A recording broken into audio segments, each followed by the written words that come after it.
Hello again YouTube, and welcome to episode 6 of Get Lost with Lost.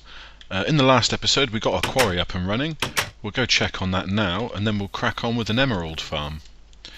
Here's our building over here. Now I've decided to take the spruce and the birch saplings out of this machine. I mean, some of them are still being cut down and whatnot, but I've taken them out of the filters so that they won't go in anymore. Because they just aren't producing enough saplings for my liking. So at the moment I'm just going to be running off of oak saplings.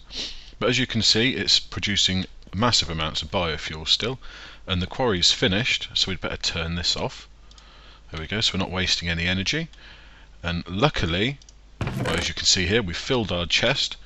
I was afraid we'd overflowed, but luckily it hasn't quite. There's still a little bit of space in there.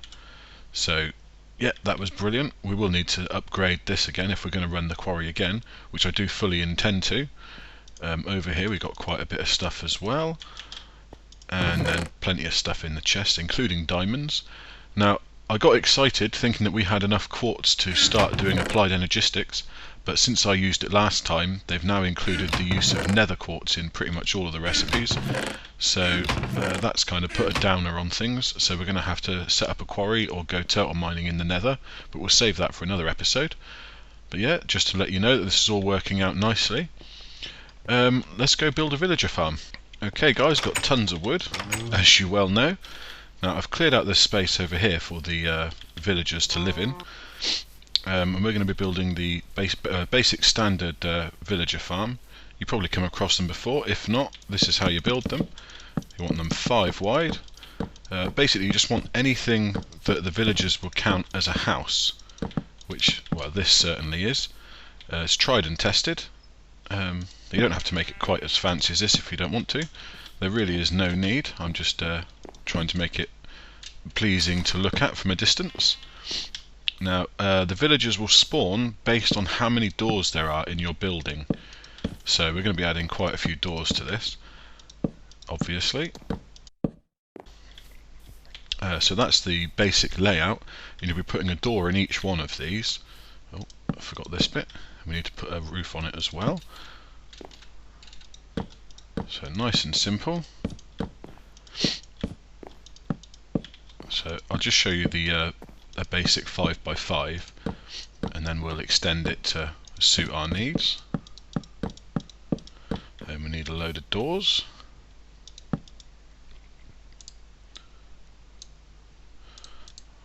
Take that many to start with.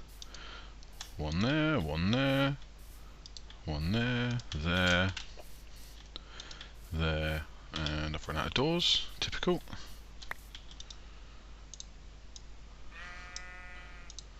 There we go, grab a couple more. There we are. That is a basic house that the villagers will recognise as a house, and they'll quite happily live in there. But I've cleared out all this space. We're going to extend it to this long and then continue it. So basically you just continue the same pattern with putting the spaces in, etc. And we will be splitting it up inside like so. So it will continue being the same basic design, just extended. Like this, with doors inside here as well. So all of the internals are split up as well, because again, the more doors, the more villagers. But this is on a server, so we aren't going to go too crazy and have thousands and thousands of the little buggers running around, because it will cause immense lag. I'll cut back when I finish doing the whole run, and then you can see what we're talking about. Okay guys, here's our basic villager farm. This is only one level at the moment, but there's plenty of doors. Now if we go inside, I needed to light it up anyway. Here we go, got some torches. Just stick a torch in just for good measure. Now you see this is the original one we built, and then there's doors into the next one. Obviously I don't have to close these doors, it just makes life easier. So you aren't putting doors between each and every post, it's every other one, if that makes sense. Well, you can see how it's set out here, can't you? And this will spawn, once you get some villagers in here, they will spawn quite rapidly. But we're going to make a second floor on this one. I mean, you can make them as high as you like, but you will crash the server with absolutely millions of the bloody guys running around. Actually, I need to change these for the different logs, just to keep everything looking neat and tidy. Okay, I'll do this, and then I will basically copy this exact design, but the next floor up. Back in a moment. Okay, both floors of our emerald farm are done now. I just got to put some walls up around the outside to keep the little guys safe in there, and to stop them getting out, obviously. And then we shall release the beasts into it. Okay, guys, looks like we're good to go over there. So we'll come back over here and grab our villagers, because it's time to set them free into another prison. Okay, there we go. Got our launcher, just to make it a little bit more fun for us. And we'll head on over there. Now, I've added a flight of stairs over there so they can get up to the second floor. And I've got an iron door here with obsidian pressure plates, because in theory, as mobs can't activate those, in theory villagers can't either. I guess we'll find out if they start to escape. But they won't wander far because they want to come back to their house. So let's let these guys free. This is what we like to see. Is that all of them? That is indeed. They're already going inside the house, so they're accepting it as somewhere to live. Now all we've got to do is keep an eye out for that. Love is in the air. That's it, guys. Make us some babies. We want lots of you to trade with. Oh, there we go. Look, little baby one. Hello. So yeah, we shall grow crap tons of sugar, wheat over there. Anything else we can trade? Coal, gold if we've got it spare. Anything they'll take that we can get for emeralds. Excellent. And to stop, if we get quite a few in here, we'll go through and kill off anyone that we don't want. So, I don't know, what's this guy got? No, we want to trade with him. Are any of these bad? I don't think they were. Yeah, he's bad. I won't kill him now because we need him to keep on breeding, much like you breed animals. But yeah, we'd kill off someone like that who's only buying, only selling, because they're next to useless. So yeah, we'll leave this running for a while, and we'll catch up later when they've built up a bit. Unless we can convince one to. Ooh, let's push one onto the pressure plate. Actually, we can test it, and if it doesn't work, then we'll go on. If it doesn't work, we'll have to rethink it. Get over there, you. Go on. Oh well, never mind. We'll come back to this later and see how they're doing. Okay, guys, the breeding's going nicely. And we're spawning iron golems, and there's loads of Miscraft villages around here now. I didn't think that the 2 levels was working very well, so I added a few more, as you can see. And I've been adding a wall. I'm going to build a wall this high all around the 5x5 area of loaded chunks that we're using at the moment. You'll see why in another episode or 3. So yeah, we've got our village spawner there. Just come over here and trade to get emeralds. One of the Miscraft villages has got a dense ores page, which is amazing. It's a bit cheaty though. Whether I use it or not is, well, that's up for debate. But I certainly don't need to at the moment. But yeah, we keep on gathering those pages. Now, I'm going to go and readjust the quarry over here, the sorting system, because I want to go set the quarry up in the Nether and get some of that Nether quartz ready so we can do some applied energistics. And then I think we'll get on with doing a little bit of Miscraft. Okay guys, I cleared out these 2 chests here, ready to make room for some more deep storage units.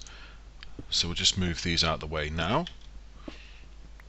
And then we're going to pop 3 deep storage units down, which are there. So 1, 2, 3, and same as before, diamond pipes on the top. Now this one is going to be taking netherrack. Actually, we need to put it in the pipe, don't we? Oh, I always do that. There we go, netherrack goes in this one, because we're going to get a shit ton of that. We need coal and redstone, because we've got loads of that as well. And that's obviously going to fill out these chests far too quickly, so we'll get rid of it now while we're thinking about it. There we go, and that's the sorting system upgraded.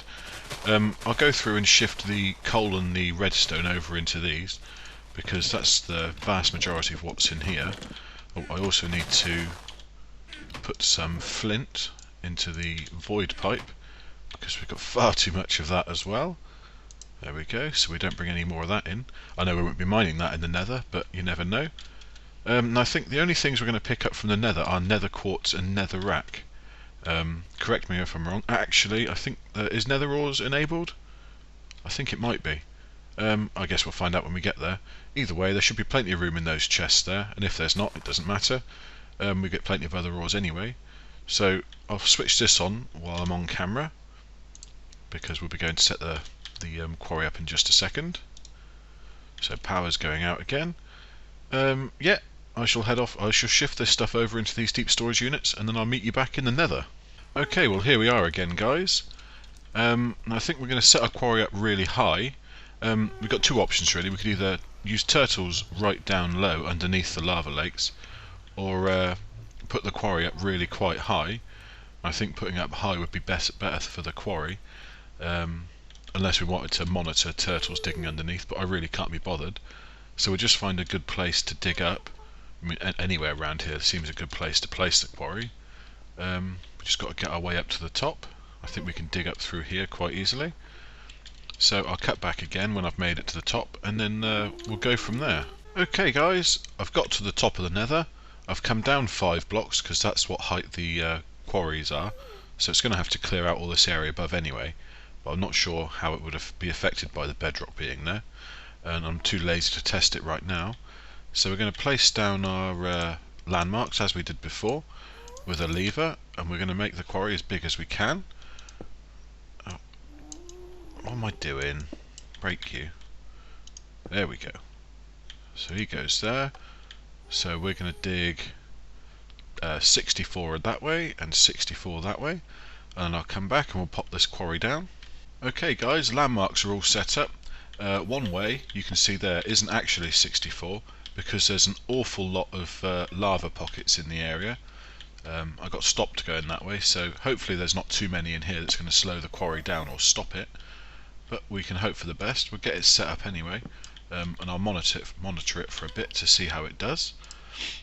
So pop the quarry, right click, pop the quarry down there, and same as before with the tesseracts, 1 energy, 1 item. See, I got some nether quartz there, so we could build something if we wanted to. So item tesseract on the top, same settings as before.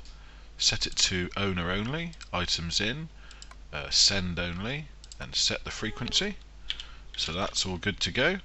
Then we'll pop the energy tesseract there. Same again, owner only, power, set, and it's off. I better clean this out actually so I can get back around again. I did have to nip home and grab another diamond pickaxe because I was running out. Now, can we see the laser working? We can't. I'm sure it is. Yeah, it's working. There it goes. Sweet. Okay, we'll leave this bad boy running and we'll head off back to our base. Okay guys, the quarry seems to be running fantastically, so let's head over to the village and see how they're doing over there. I've grabbed a few bits and pieces that we can trade. Now we want to save some of the emeralds for some mine factory reloaded stuff, but there is a lot of Miscraft villagers here, so we probably want to buy a few pages. I've already been doing quite a bit of buying of them actually, and I've got a dense ores one. This guy has absolutely nothing we need, so get rid of him to make room for someone else. Oh, this guy we can trade with, thank you very much. Have everything you can give us. Wow, he's given out quite a few. Oh, he's done. Okay. No extra trade, fine. Make room for... oh, too late. Those green sparkles means that he had a new trade. Never mind. Oh, there's another one. Fantastic. We'll have all of yours as well, please, sir.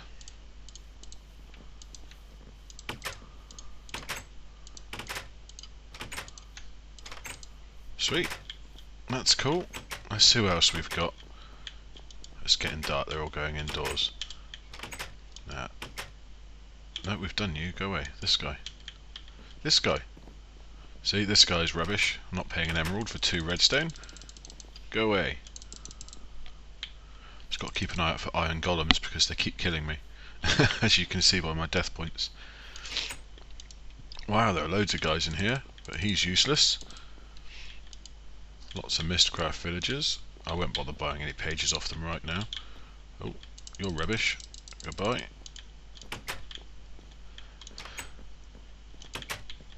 you? Any good?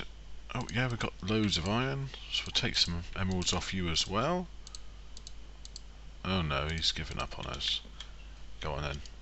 Are you going to refresh for us? He did. Nope, you're rubbish now. Time to die for you as well. Well, I think you get the general gist of how you trade for emeralds here. Just keep killing the guys that are taking up space that are no good. I do tend to kill the Miscraft villagers whose pages are too expensive, like spontaneous explosions for 60 emeralds. I can't think of many uses for spontaneous explosions, so we killed that guy. Why haven't I killed this guy yet? Oh, that's why. He's selling cheap pages. Well, I shall leave this episode there then, guys, and I'll catch up with you next time. Take it easy.